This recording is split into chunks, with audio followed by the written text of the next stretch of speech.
ओ सोहना नबी सरदार नबी पगदार नबी मंसार नबी हिक तुंहिंजो दीवानो मानाया है त सॼो संसार नबी। ओ सोहना नबी सरदार नबी पगदार नबी मंसार नबी हिक तुंहिंजो दीवानो मानाया है त सॼो संसार नबी।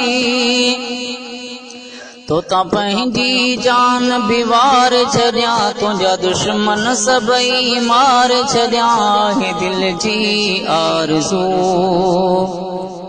तो ता पंहिंजी जान भी वार छॾिया तुंहिंजा दुश्मन सभई मार छॾिया हे दिल जी आरज़ू। ओ सोहना नबी सरदार नबी पगदार नबी मंसार नबी हिक तुंहिंजो दीवानो मानाया आहे त सॼो संसार नबी। ओ सोहना तुंहिंजे करे आजान ठहियो रब पाक बि पाण आई चयो कामयाब थी वियो जंहिं तोखे मञो नाकाम थी वियो जंहिं नाहे मञो। ओ सोहना तुंहिंजे करे आजान ठहियो रब पाक बि पाण आई चयो कामयाब थी वियो जंहिं तोखे मञो नाकाम थी वियो जंहिं नाहे मञो। तो ता पंहिंजी जान भी वार छॾिया तुंहिंजा दुश्मन सभई मार छॾिया हे दिल जी आरज़ू। ओ सोहना नबी सरदार नबी पगदार नबी मंसार नबी हिक तुंहिंजो दीवानो मानाया आहे त सॼो संसार नबी।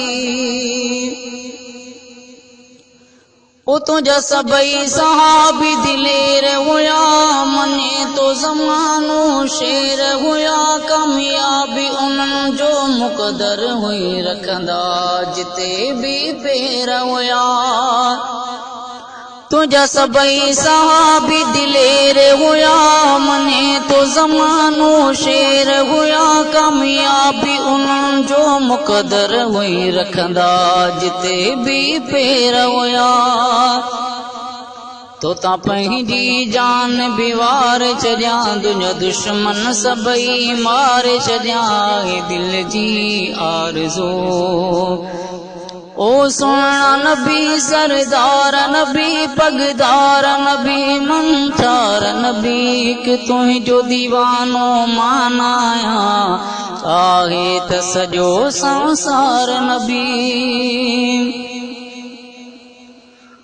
ओ जंहिंजो तो सां सजण थियो प्यार आहे कयो कलमो पढ़ी इक़रार आहे खुश नसीब आहे उहो थियो सोराब थियो तुंहिंजो बेड़ो पार आहे।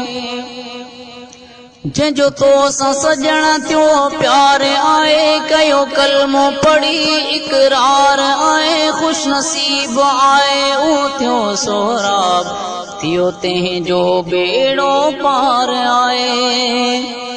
तो ता पंहिंजी जान भी वार छॾिया तुंहिंजा दुश्मन सभई मार छॾिया हे दिल जी आरज़ू।